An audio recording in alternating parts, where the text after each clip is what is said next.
What if one ordinary day behind the wheel could change your destiny forever? In the bustling streets of Accra, a humble taxi driver crosses paths with a billionaire's daughter, and what follows is a story you'll never forget. The day broke over Accra with the usual blend of noise and movement. Street hawkers balanced trays of bread and sachet water on their heads, trotro mates shouted destinations with booming voices, and car horns filled the humid morning air. Somewhere in the middle of this chaos, a rattling yellow and black taxi pulled out from a dusty compound in Medina. Behind the wheel was Michael, a 34-year-old man whose life was a constant struggle between survival and hope. Michael had grown used to the rhythm of the city, the potholes that jolted his aging taxi, the impatient drivers who squeezed into narrow lanes, and the occasional passenger who complained endlessly about fares. He had one motivation that kept him going each day: his mother. Far away in their home village, she was bedridden with a sickness that had drained both her strength and his finances. Every sadi he earned went toward medicine, leaving little for himself. His clothes were worn, his shoes had seen better days, but his determination never wavered. That morning, he drove slowly past the airport residential area, a part of Accra he seldom entered. The neighborhood was a different world, lined with mansions, high walls topped with electric fences, luxury cars gliding past, and security guards at every gate. It was a place where wealth displayed itself openly, far removed from the cramped, dusty streets of Medina. Michael knew passengers here often avoided taxis like his, preferring sleek Ubers or private drivers. But fate had its own plans. On the corner near a gated villa, a young woman stepped out, her elegance impossible to miss. She was Rebecca Williams, the only daughter of billionaire Edward Williams. At 26, she carried the kind of presence that made heads turn, her posture graceful, her attire carefully chosen, her face glowing with quiet confidence. Having spent years abroad in London, she was back in Ghana for her father's grand birthday gala. Although she tried to blend into her surroundings, her polished appearance betrayed her background.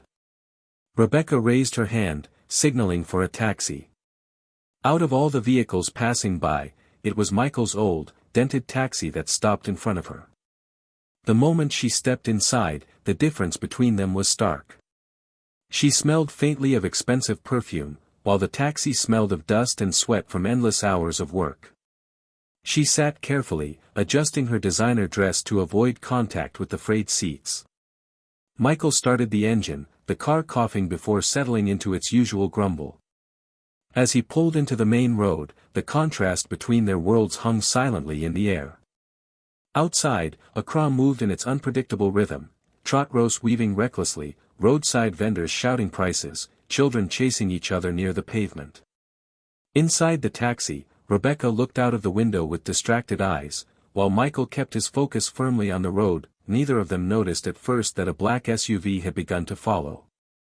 Its dark-tinted windows concealed its occupants, but its movements were deliberate, matching every turn the taxi made, keeping just enough distance to avoid suspicion. While Rebecca scrolled through her phone, and Michael concentrated on maneuvering through morning traffic, the shadow of danger had already started to close in on them. Unaware of what lay ahead, the humble taxi driver and the billionaire's daughter were now bound by fate, their destinies about to collide in ways neither of them could imagine. The taxi rattled along Spintex Road, weaving through the thick morning traffic. Hawkers pressed sachets of water against the windows, motorbikes buzzed between lanes, and the noise of impatient horns echoed from every direction. Michael gripped the steering wheel tightly, his eyes flicking between the road ahead and the rearview mirror. The black SUV was still there. Its tinted glass revealed nothing, but its steady pursuit sent a chill down his spine. The moment of calm shattered in an instant. The SUV surged forward, swerving aggressively to block Michael's lane. Tires screeched as the taxi jerked to a halt, sending Rebecca lurching forward in her seat. Doors flew open on the SUV, and 4 masked men spilled out into the street. Their movements were quick and purposeful. 2 held knives that glinted in the morning sun, while the other 2 brandished pistols with deadly intent. Pedestrians scattered in alarm, vendors abandoned their wares, and trotro drivers honked furiously as the road became a scene of chaos. The masked men surrounded the taxi, their voices raised in harsh commands, but their faces remained hidden behind black cloth. Inside, Michael's pulse hammered against his temples. Fear clawed at him, but instinct was stronger. His hand slammed the gear into motion, and with a sudden burst, the taxi lurched forward. One of the men jumped back just in time as the vehicle clipped the edge of the SUV's bumper and tore down the lane. The chase erupted. Michael pressed hard on the accelerator, the engine groaning as it pushed beyond its limits. The SUV roared after them, weaving through the traffic with reckless determination. Rebecca clutched the side of the seat, her wide eyes fixed on the rear window as the masked figures grew larger with every passing second. The streets of Accra became a battlefield. Michael darted between overloaded trot rows, narrowly avoiding collisions. He swerved into a side street in Teshi, tires screeching, and cut through an unfinished road littered with stones and puddles. Street hawkers leaped aside, shouting in panic as the two vehicles thundered past. At every turn, the SUV closed in. Its heavy frame bulldozed through smaller cars, forcing frightened drivers to scatter. Michael's knowledge of the city became his only weapon.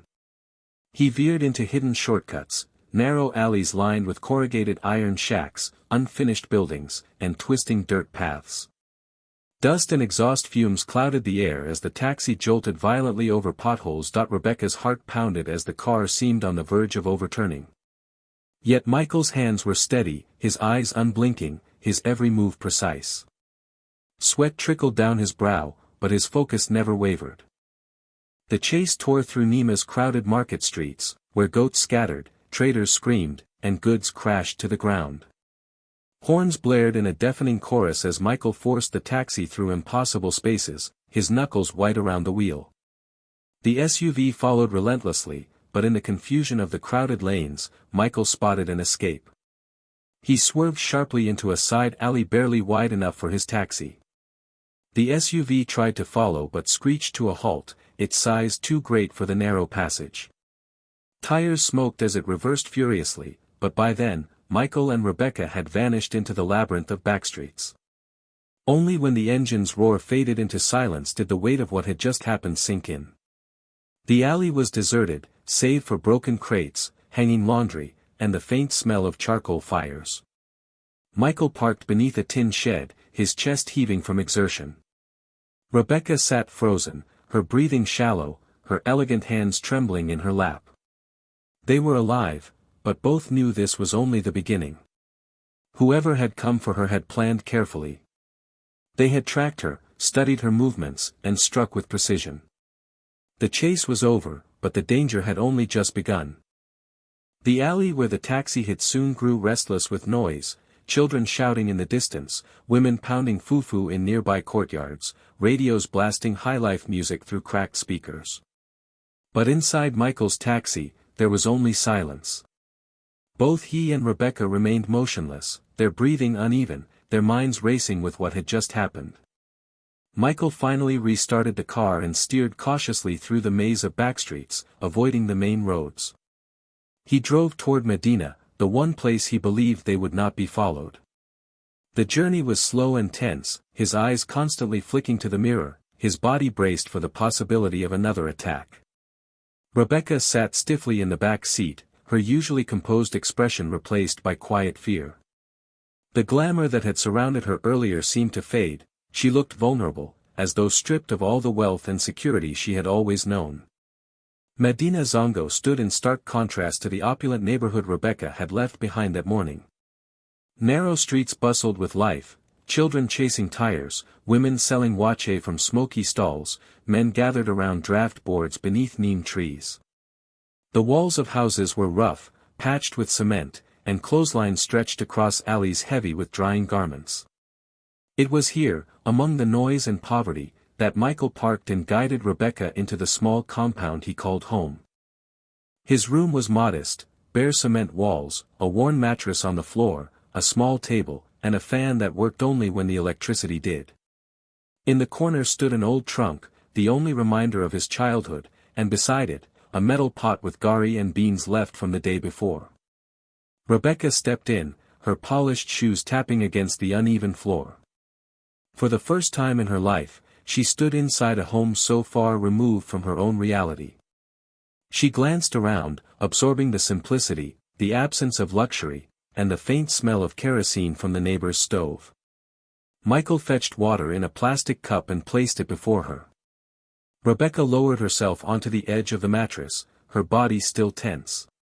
Her phone buzzed in her purse, but she ignored it. In that moment, she seemed more aware of her own fragility than of the wealth that surrounded her life. Gradually, as the hours passed, the weight of fear loosened its grip. In the stillness of the room, Rebecca's thoughts spiraled. The masked men had not been ordinary criminals. Their movements, their timing, their precision, it all spoke of planning, of inside knowledge.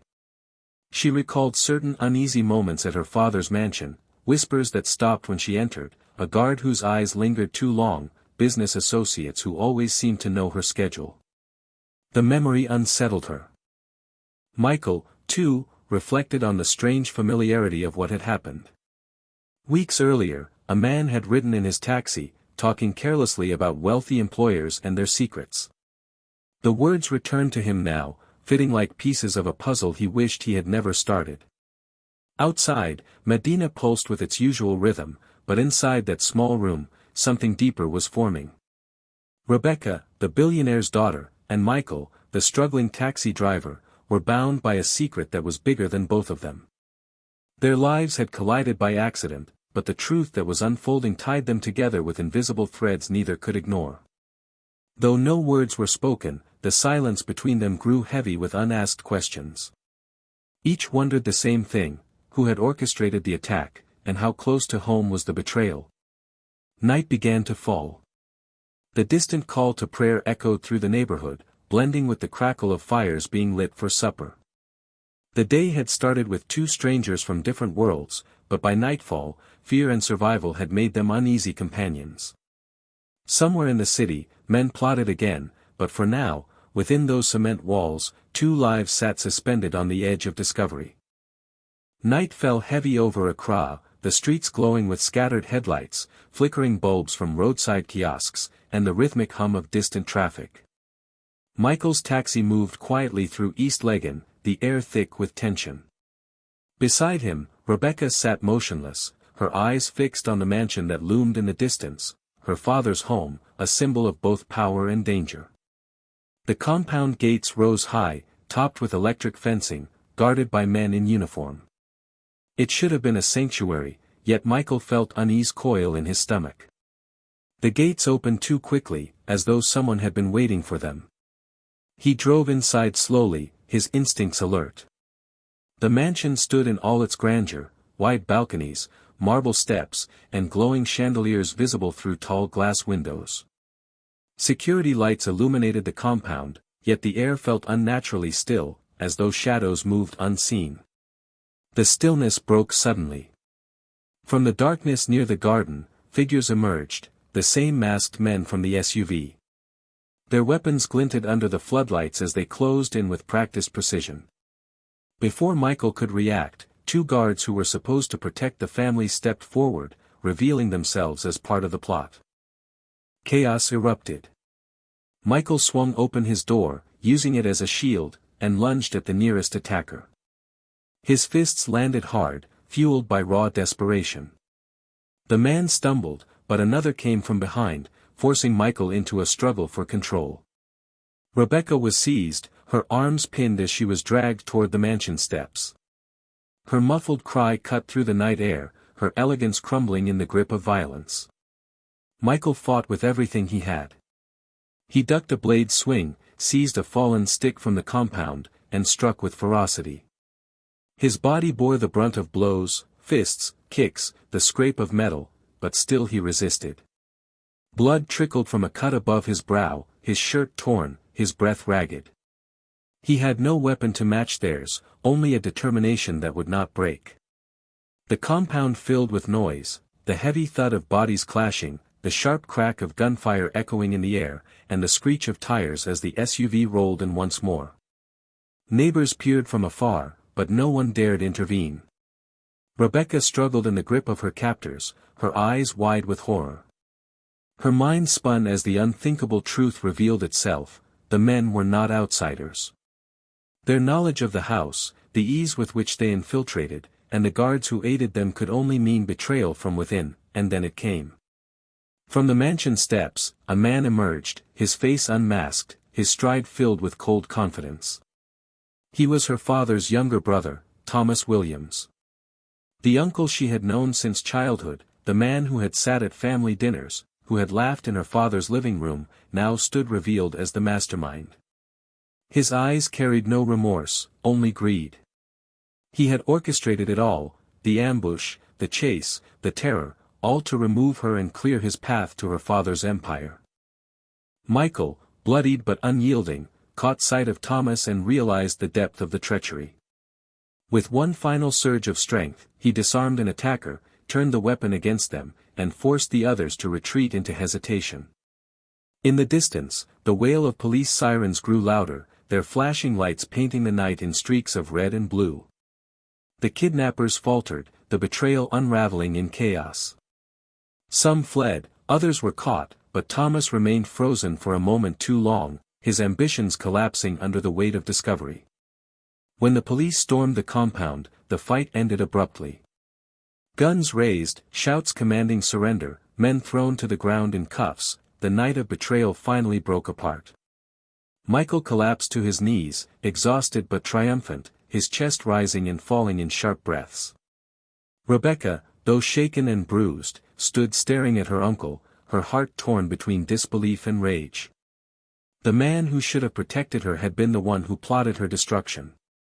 The truth cut deeper than any blade, and in that moment, she understood how fragile trust could be, even within blood. The night air in East Legon was thick with sirens, flashing lights, and the chaos of arrests. Police vans lined the compound, armed officers securing the grounds as neighbors whispered from a distance. Thomas Williams, once a trusted uncle and business partner, now stood handcuffed under the glare of cameras and flashlights. His face, stripped of power, reflected only shame. Rebecca leaned against the marble wall of the mansion, her body trembling but unbroken. Her once flawless dress was torn, her hair disheveled, yet in her eyes burned a strength that had not been there before. She had faced betrayal, survived abduction, and seen the true colors of family. Her innocence was gone, replaced by a hard-won resilience. In the midst of it all, Michael stood apart. His clothes were blood-stained, his brow cut, his hands bruised, yet he remained steady, watching silently as order returned to chaos. The billionaire's daughter had been saved, the mastermind captured, and the story that had begun in an ordinary taxi had now unraveled into something far greater. Edward Williams arrived minutes later, stepping out of a sleek convoy. Surrounded by security, he rushed to his daughter, pulling her into his arms with tears streaming freely. The tycoon, feared and respected across Ghana, now looked like only a father, shaken and grateful that his child still lived. His gaze turned to Michael, the humble taxi driver who had risked everything. For a brief moment, the world seemed to pause. Days passed, and the story spread like wildfire across Accra. Newspapers carried the headlines: taxi driver foils kidnap of billionaire's daughter. Radio stations buzzed with callers praising Michael's bravery. In trotro conversations and street-side chop bars, his name became a symbol of courage, a man with nothing who had risked everything. Edward Williams invited Michael to his office in one of the tallest buildings in the city. In a grand room filled with glass walls overlooking Accra, the billionaire stood across from the taxi driver whose shoes were worn thin. Offers of wealth, houses, and limitless opportunities were placed before him. Yet Michael, with quiet resolve, asked for only one thing: help for his sick mother. His humility stunned the billionaire, who saw in him the kind of honor money could never buy. The following week, Edward arranged for Michael's mother to receive the best treatment in a private hospital. But his gratitude did not stop there. A fleet of brand-new taxis was handed over to Michael, not as charity but as the foundation of a transport company, with Michael appointed as its manager. In a matter of days, the man who once struggled to make ends meet became the head of a growing enterprise, his life forever transformed. But the greatest change came quietly, in ways no headline could capture. Rebecca, who had seen Michael's courage, began to seek his presence beyond duty or gratitude. She visited him often, sometimes in her father's mansion, other times in the modest office where he managed his fleet. Their bond grew in silence, built on respect, shared danger, and the strange destiny that had brought them together. The world saw only the billionaire's daughter and the taxi driver who saved her, but between them was something deeper, something fragile yet powerful.